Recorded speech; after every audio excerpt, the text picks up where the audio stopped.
नमस्कार दर्शकों, नजर डालते हैं आज की फटाफट बुलेटिन पर। तालिबान पर पाकिस्तान के विदेश मंत्री शाह मोहम्मद कुरैशी की चेतावनी। कहा, यदि पश्चिम तालिबान के साथ बातचीत नहीं करता है तो अफगानिस्तान एक और गृह युद्ध का शिकार हो सकता है और इस क्षेत्र में आतंकवाद की एक नई लहर फैल सकती है। पंजशीर प्रांत में अहमद मसूद के नेतृत्व वाले प्रतिरोध बलों व तालिबान समूह के बीच संघर्ष और तेज। नॉर्दर्न अलायंस का दावा, 350 आतंकी ढेर। अफगानिस्तान में पंजशीर इकलौता ऐसा प्रांत है जिस पर तालिबान कब्जा नहीं कर सका है। अमेरिकी सैनिकों की वापसी के साथ तालिबान ने अफगानिस्तान में सरकार बनाने की कवायद तेज की। तालिबान के नेता शेर मोहम्मद अब्बास स्टानिकज़ई ने कहा, नई सरकार में बड़ी संख्या में महिलाएं होंगी शामिल। 3 दिन के भीतर नई सरकार का ऐलान। ब्रिटेन, पश्चिम एशिया, ब्राजील और चीन जैसे चुनिंदा देशों से मुंबई अंतर्राष्ट्रीय हवाई अड्डे पर आने वाले यात्रियों के लिए 3 सितंबर से कोविड-19 RT-PCR जांच अनिवार्य।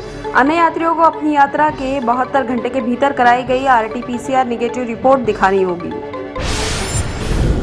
उन्नाव के भाजपा सांसद साक्षी महाराज का विवादास्पद बयान। कहा, 40 लाख मुसलमानों को मारने वाला RSS या हिंदूवादी संगठन नहीं अपितु मुस्लिम मौलवी है जिन्होंने कलमा पढ़कर हुसैन की हत्या करवा दी।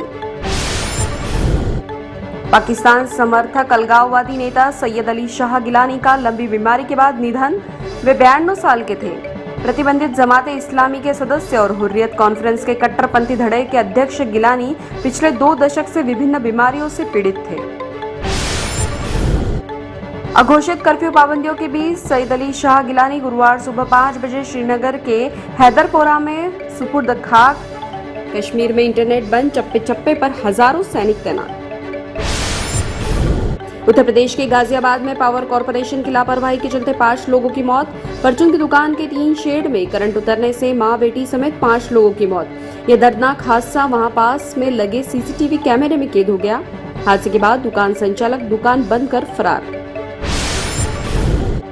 इलाहाबाद हाईकोर्ट ने कहा कि गाय को राष्ट्रीय पशु घोषित किया जाए और गोरक्षा को हिंदुओं के मौलिक अधिकार में रखा जाए।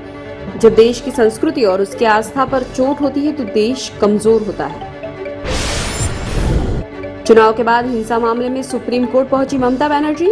CBI जांच को दी चुनौती। हाईकोर्ट में राज्य में विधानसभा चुनाव के बाद हुई हिंसा के दौरान बलात्कार और हत्या जैसी सभी जघन्य मामलों में अदालत की निगरानी में CBI जांच का निर्देश दिया था। ये तो फटाफट बुलेटिन और ताजा अपडेट के लिए लगातार जुड़े रहिए हमारे साथ, यानी कि विजिट कीजिए webdunia.com पर।